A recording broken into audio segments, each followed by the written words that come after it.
মুরগির মাংস আর পটলের বিচির অংশগুলো দিয়ে এভাবে পুরগুলো দিয়ে ভরে নিলাম। এই পটলগুলো দিয়ে আজকে ভাজি করব। এই পটলগুলো এইভাবে পরিষ্কার করে নিব। এই যে এভাবে ভালোভাবে পরিষ্কার করে নিলাম। এটাকে এখন কেটে নিব।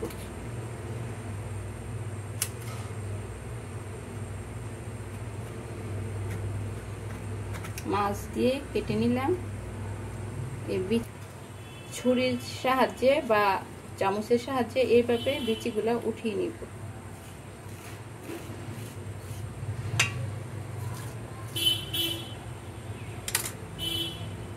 এভাবে সবগুলো পটল পরিষ্কার করে ফেলব।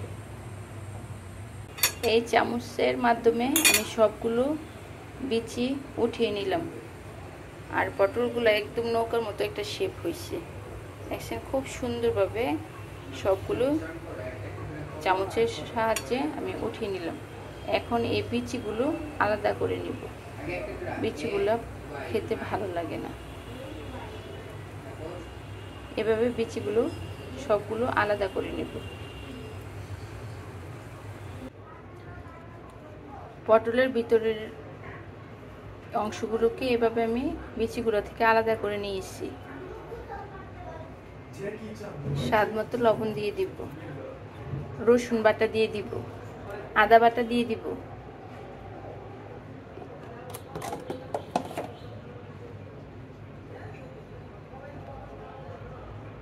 মরিচের গুঁড়া দিয়ে দিব, হলুদের গুঁড়া দিয়ে দিব, ধনিয়ার গুঁড়া দিয়ে দিব, জিরার গুঁড়া দিয়ে দিব, পেঁয়াজ কুচি দিয়ে দিব, মুরগির মাংস দিয়ে দিব, একটা ডিম দিয়ে দিব, সিদ্ধ আলু দিয়ে দিব, একটা সিদ্ধ আলু দিয়ে দিলাম।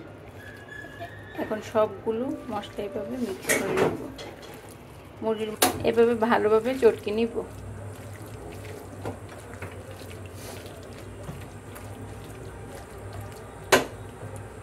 এগুলোকে ভালোভাবে চটকে নিলাম। এই পুরগুলো ভালোভাবে দিয়ে দিব, এভাবে ভরবো।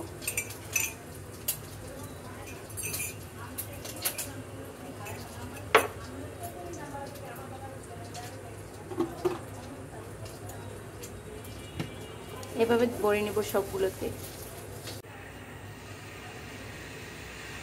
পটলগুলোকে এভাবে পুরগুলো দিয়ে ভরে নিলাম। মুরগির মাংস আর পটলের বিচির অংশগুলো দিয়ে এভাবে সব ধরনের মশলা দিয়ে এভাবে ভরে নিলাম। এখন এগুলোকে তৈলে ভেজে নিব। পটলগুলোকে তৈলে ভেজে নিব।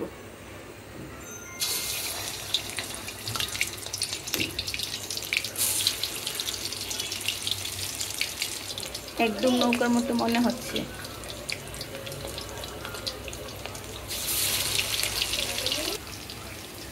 পটলগুলো আছে ভেজে নিব।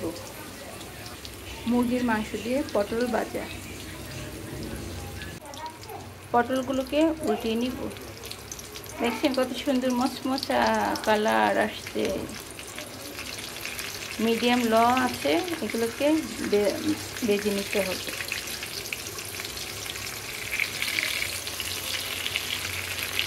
একদম মচমচে হয়ে গেছে।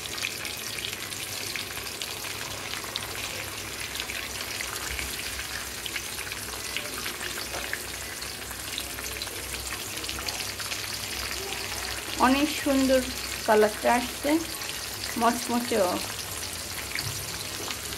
একদম সুন্দর মচমচে।